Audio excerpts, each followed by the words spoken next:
Okay, so let's proceed with another set of problems. Meron tayong 5 problems here, starting from number 13 as continuation of the discussion. So, sabi sa 13, the energy required to punch a hole is 3.20 kilojoules from a flywheel mean diameter of 850 mm. So yung mean diameter, you have to change it into meters na. That slows down to 2.8 RPS. Okay, 3.5 RPS during punching. If the weight of the arm and the hub accounts 9% of the rim weight, determine the rim weight. So the process here is to list down all the given items. So meron kang energy dito. Diba sinasabi ko that sometimes the energy of punching is equal to the energy stored on the flywheel, yung kinetic energy. So from the kinetic energy equation, you will get yung kanyang weight of the flywheel. Okay? And then, dun sa weight of the flywheel, that is equal to the total weight niya from hub and arms and your rim. Okay? Ang kinikuha lang natin dito, rim weight. Madali na ito. You just have to first go to your KE, energy of punching. So, KE is equal to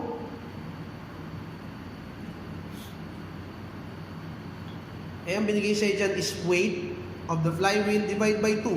Huwag nyo muna lalagyan ng G. Laging mag-separate ka for unit analysis. Okay? Pi dm squared, tapos yung N2 squared minus N1 squared.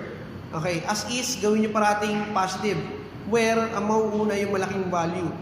Pero ang flywheel kasi is a releasing nung energy stored. So, negative dapat yung energy dyan. Okay? Pero mathematically, that is positive. In sign convention, that is negative. So, kunin natin yung weight of the flywheel. Okay? 2KE divided by pi dm squared divided by N2 squared minus N1. So, ilagay natin yung value. Yung KE niya is 3.20 kilojoule. So, yung kilojoule, pwede mong i-change ng Newton meter. Okay? So, ginawa ko 3,200 Newton meter kasi 3.2 kilojoules eh. Tapos, mean diameter, divide mo ng 1,000. So, 850, so 8.5. Ay, 8.5, sorry. 0.85 meters. Square mo the value. And then, naka-RPS, direct substitution kagad. 3.5 squared minus 2.8 squared. RPS squared. Sa gilid, mag-unit cancellation ka. Tignan natin. Okay, analysis of units. Times mo ng I think the proportionality constant na 1 Newton. Baliktad ata, baliktad. So, kilogram meter every Newton second squared. So, para makancel yung mga units dyan, kailangan mo ng proportionality constant dyan.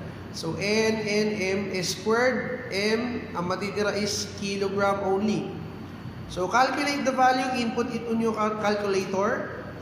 So, 2 times 3,200. Ay, nakalimutan yan, 2. Divide by yung 0.85, pula ng parenthesis. Okay, squared mo yung value na yan. Times yung 3.5 squared minus 2.5 squared. Now, you store the value sa A. Store nyo muna yung value na yan para hindi na kayo paulit-ulit ng sulat. But the value you get is 203.5185. Ayan yung weight ng flywheel. Ang kinukuha natin dito is the rim weight. Okay? Sabi dyan, 9% of your flywheel weight is the weight ng hub and arms. Okay? So, weight of the hub and arms is, rim weight ba? 0.9. 0.09 ng weight of the rim. Rim pala, hindi flywheel. So, simplify natin. Okay. Weight of the rim is equal to weight ng flywheel. So, magiging 1.09 kasi additive eh. Okay? O, check natin. Ayan. So, Weight ng flywheel divide by 1 plus 0.09. Sir, ba't naging ganun? Sinortcut mo na ba? Hindi. Diretso ko na. So, 203.5815 kilogram divide by 1.09. Lalaki bang value o liliit? Liliit yan. So, divide by 1.09. It will become 186.7. 187 kilograms. Okay. kg. Basic yung number 13. Okay. The same with the value na makuha nyo sa calculator nyo. Then let's proceed with the next problem, number 14. Okay. Basic na basic.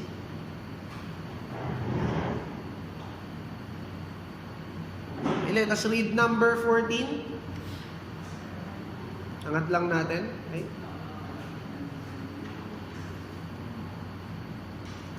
So, hindi mo na kailangan palagyan ng G kasi nga, diba? Recall lang natin, ha?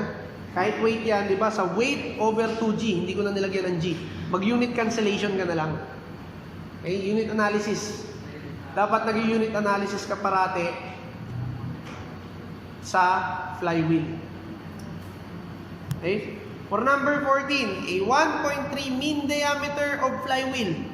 Okay? 480 kilogram weight changes its speed. Okay? From 210 to 230 RPM during shearing process.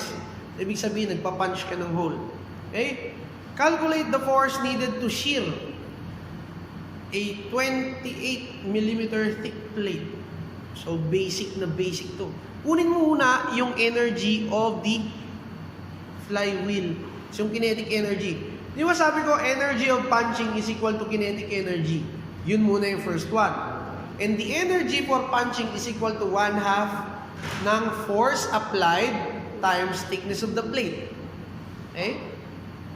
So, KE is equal to mass of the flywheel divided by 2. Tapos pi dm, squared mo yung buo, times n2 squared minus n1 squared.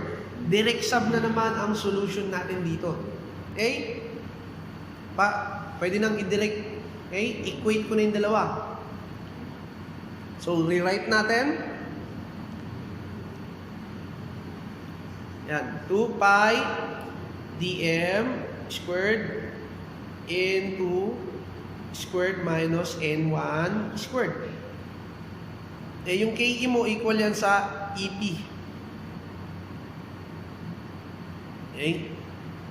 So, pwedeng part by part mag-solve ka dyan. Unahin mo muna yung KE. Ako kasi minsan ginagawa ko, ini-equate ko na tapos solve ko na lang in terms of the hinahanap doon sa problem.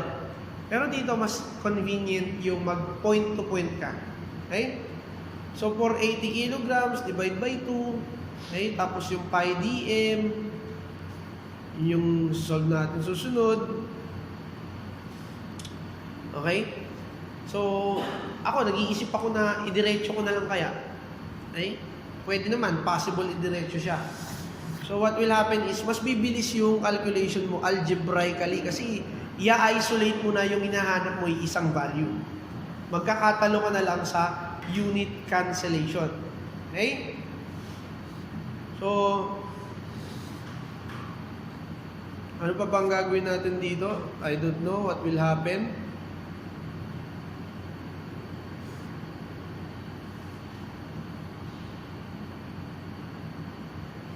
So, pi, okay, lagyan natin yung value for pi. dm ko is 1.3. Okay? Be careful ha, minsan min radius nilalagay dyan. Basahin nyo muna yung problem. So, meter, square ko yung value. N2, divide mo na 60 kasi naka-RPM. So, 210 tsaka 230. 230 divide by 60, square the value. Minus 210 divide by 60. Tapos naka-squared siya. RPS squared. Okay, unit cancellation ka na ngayon. So, meter, kilogram, meter, every second squared, that is Newton meter. Naka-Newton meter yan. Or joule. Okay? So, Newton meter ang lalabas sa'yo.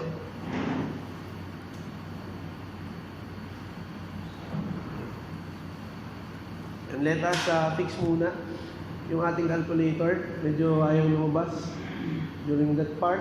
Okay? Tingnan natin. Ayan na. Okay na. So, pasok mo yung value.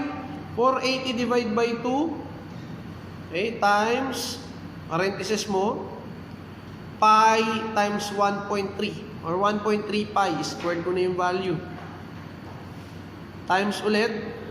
Ay nasa loob ng parenthesis ng mga speed. Kailangan, remember, pag naka-RPM, divide nyo ng 60. Naka-RPS, leave it as is.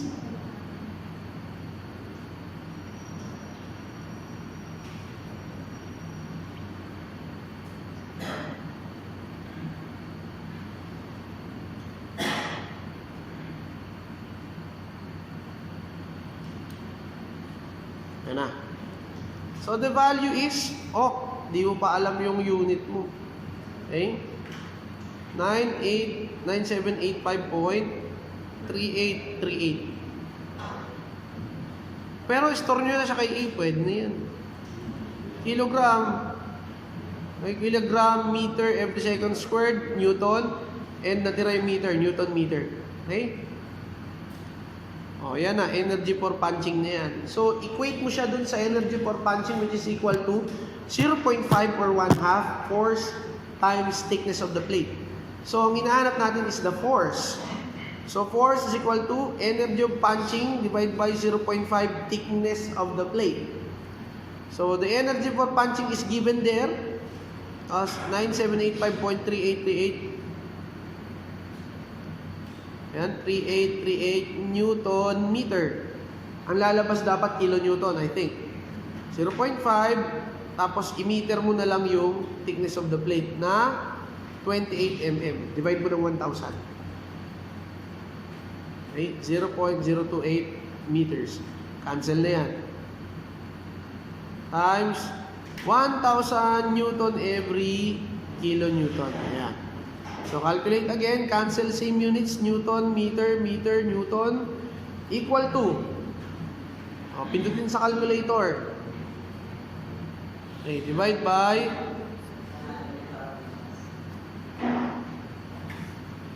0.5 times 1,000 times 0.028. 698.96 yung force natin, kilonewton. Let us check dun sa ating given if tama. Basic again. Okay? Very basic yung mga solving sa dulo. Yung sa unahan, talagang challenging siya. Okay? For number 15, a plate 180 mm wide and 25 millimeters thick with strength of 420 MPa is to be sheared. So, ipapunch mo. During shearing process, a 900 mm mean diameter flywheel changes speed from 220 RPM to 190 RPM. You determine the weight of the flywheel. Saan kukunin? Sa energy of punching, kukunin yung weight ng flywheel. Okay? Daan ka muna. Kung yung una, kinuha mo sa KE, yung weight ng flywheel, yung energy for punching. Ngayon, kukunin mo sa energy for punching yung kinetic energy. Then, kukunin mo na ngayon yung sa hinahanap. Okay. Energy of punching ka muna. 1/2 F TP. Wala ka namang force dyan eh. Diba? Remember, yung force mo is equal to shearing. SUS, diba? SUS times the area ng hole times thickness of the plate. That is the energy for punching. So, distribute mo, SU, 420 MPa, Newton millimeter squared. Ano yung area ng hole? Circular ba yung sinabi dyan?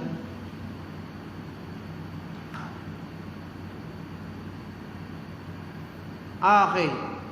So, for 180 millimeter wide, so it could be square yung hole mo.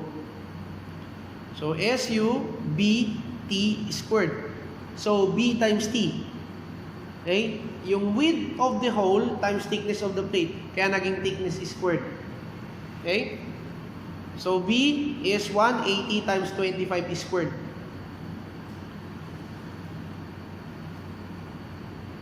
.025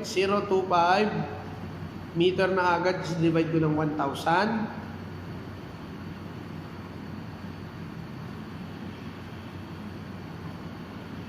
Okay, so gawin ko na lang gano'n para ma-cancel ka agad.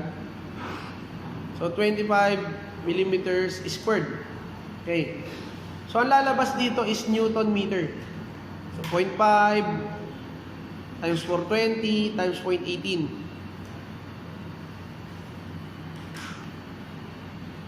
Okay. Wala pa yung 0.18 ko. Kulang pa. Okay. Parang may malaki yung nakuha ko dyan. Times 0.18 yan. 23625. Yan yung energy for punching.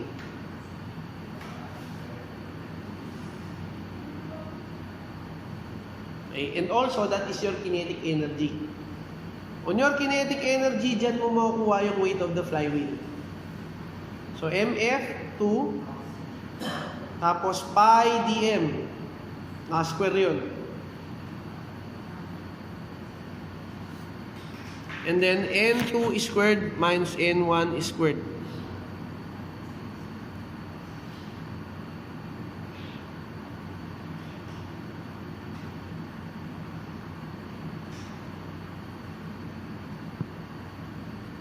Okay, 2KE. Para makuha ko na yung MF, 2KE divided by pi dm squared, N2 squared minus N1 squared. O yan, pasok mo lahat ng value, you'll arrive with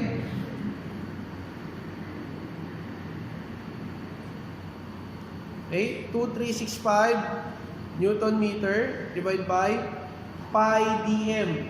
Ba yung dm natin dyan? Mean diameter. So that is 0.9 meters kasi 900 millimeters eh. Divide nyo agad ng 1,000. Tapos yung N2, divide mo pa rin ng 60. Tapos yung 190, divide mo ng 60.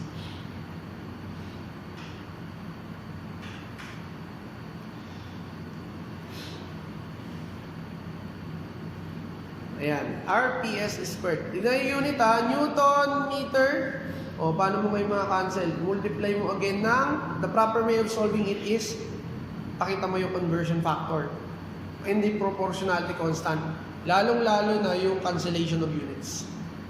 So, you multiply it with kilogram meter per second squared Newton. Okay, cancel lahat yan. Matitira si kilograms. So, the answer will be, lagay sa calculator. Okay, 2 times 23625. Tapos, naka-square yung 0.9 pi squared.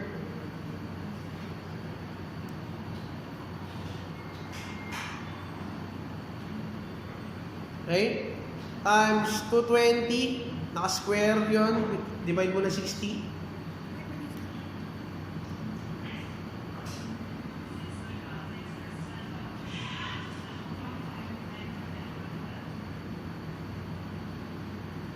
Minus, okay, 190 divided by 60 as squared. Tingnan natin yung value. And also, I remind you, be careful with your conversion factors. Kasi sa quiz natin, mamaya, magkaroon kayo ng nuknukan ng daming conversion of units. Okay? So, 1729.87 kilograms. Tingnan nga natin kung tama siya. Ayan, 1729.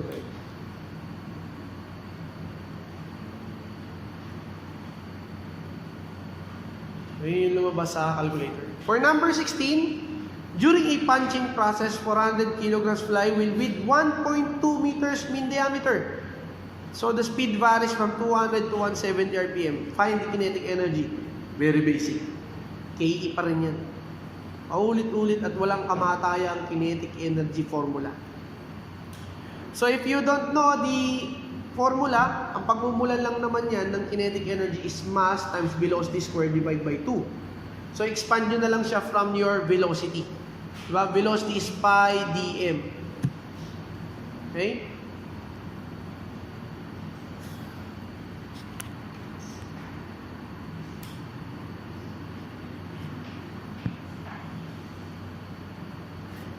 So, equal. Yan. Pasok the value.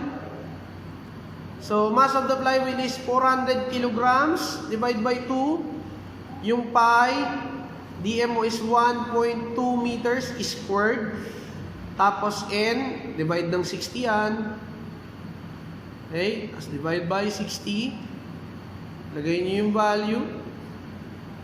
So, what will be the value? 200 plus ata yun? 200 yun. 200 and 170. 200 and 170. RPS, okay, RPS squared. Cancel same units. Kilogram, meter, every second squared is Newton. Tapos yung natitirang isang meter. Okay. So 1.2 pi square the value.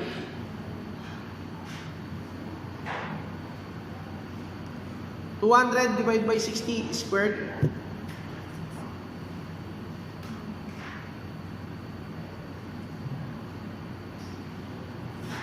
And then the final value para makuha natin yung answer.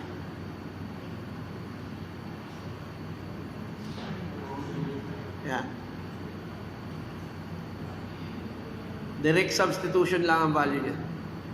So 8764.21 divide by, okay? 1,000. Ang kailangan natin is tons ata. Hindi ako nagkakamali.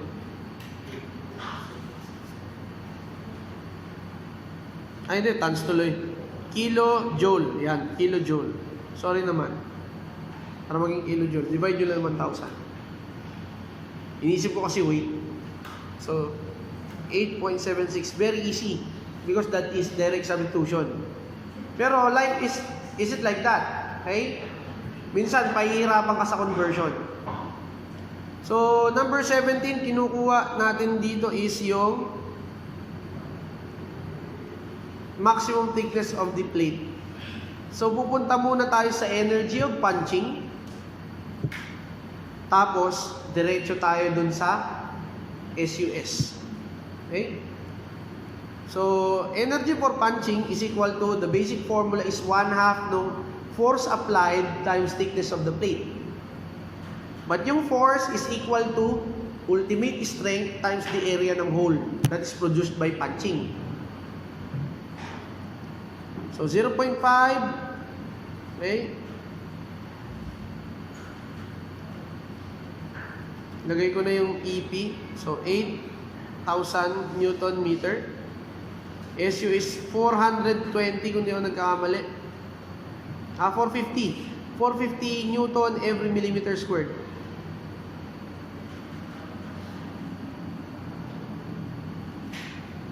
And then area ng hole.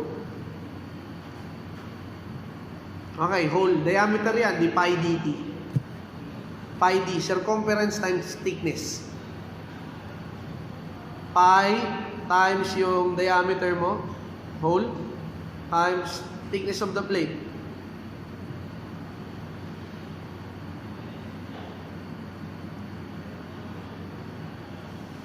Squared. Okay. Teka lang, parang may mali. Okay? Ay, hindi, tama lang. So, kunin ko yung, okay, 450 Newton millimeter squared. Tapos, pi times 30 millimeter squared. Check na natin kung tatama. Okay, malitira meter times 1,000 millimeter every 1 meter. Equal to, press it on your calculator. Okay, 8,000 times 1,000. Tapos 0.5 yung nasa baba times 450 pi. Okay, dikit mo na kagad yung pi times 30 squared. So the answer is 12.575. Oh, parang may mali ako dito napansin. Teka lang. Okay. Ayun, dito, yung squared. Tanggalin mo yung squared. Ang kinukuha, maximum thickness given diameter ng hole. Sorry. Yan. So, baguhin natin. Okay? Ang kinukuha is thickness of the plate. Thickness of the plate is squared. Okay? So, it will become square root equal to thickness of the plate tapos ang nasa baba, diameter hole, 30 millimeters lang. Wag mo na i-square. So, the value is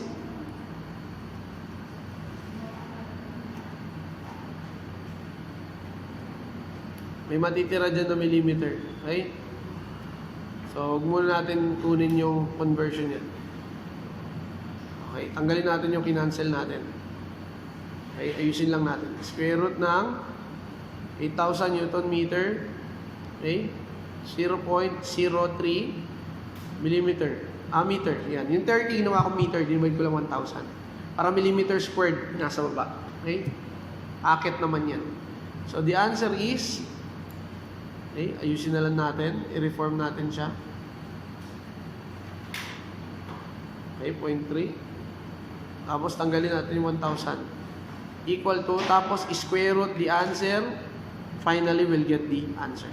19.42 millimeters. Nagkamali lang ako. Akala ko diameter of the hole yung kinukuha. Hindi ko lang nabasa maigi. Okay? So that is for number 17, the final number for your module. That's basic.